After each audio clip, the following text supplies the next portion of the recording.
Let's speak to Mark Kimmitt, who joins us now from Washington, D.C. He's the former U.S. Assistant Secretary of State. General Kimmitt, good to have you on the show. Now, we know that the U.S. has given statements of condolences.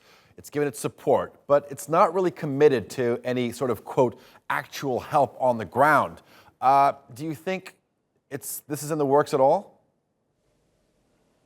Well, I certainly do, and I think the first step was giving support for the Secretary General for the deployment of AWACS out of NATO. As you know, the U.S. is the largest member of NATO. But I think there's much that can be done on a bilateral basis between the United States on behalf of Turkey and for Turkey. I think we'll see support, continued humanitarian support, but we also know that there was a message that was given to Ambassador Jeffrey for the President requesting some Patriot missiles to be deployed down along the border. So I think the combination of the AWACS and possibly the use of Patriots would probably be a first step for the American assistance in this tough situation. How effective will this first step be in terms of deploying the AWACS and the Patriot missile defense system to the border with Syria? I mean, is there a real threat for that to Turkey when it comes to across the border? No, the threat is inside Syria, and the AWACS can cover the entirety of Syria, so it would be able to give the Turkish troops on the ground and the Turkish government advance warning of any planes or helicopters in the air. It also can detect ground movement as well and keep an eye on those ships that the Russians are deploying off the coast of Turkey and off the coast of Syria.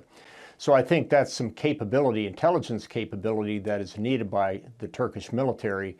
And the Patriot missiles do have a range that is pretty significant and could well range aircraft flying in or near Idlib. All right, Turkey was hoping that a no-fly zone would be established, at least by from this NATO meeting in Brussels. That did not come out. We know that Senator Lindsey Graham has called for a no-fly zone. Do you expect that to be established anytime soon? Well, I think we've got to get, first of all, through the political hurdles. Lindsey Graham is proposing that inside the United States Senate, and will push it to the House as well. And it would be kind of hard to think that the politics are so gummed up in Washington that we couldn't support a humanitarian assistance operation like a no-fly zone.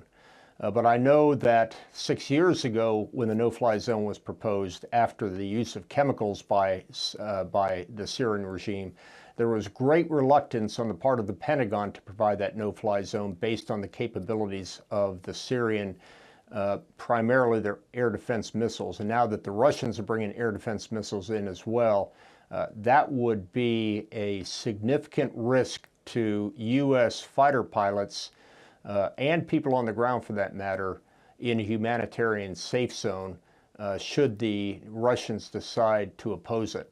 All right. General Mark Kimmitt, always a pleasure to have you on. Thank you very much.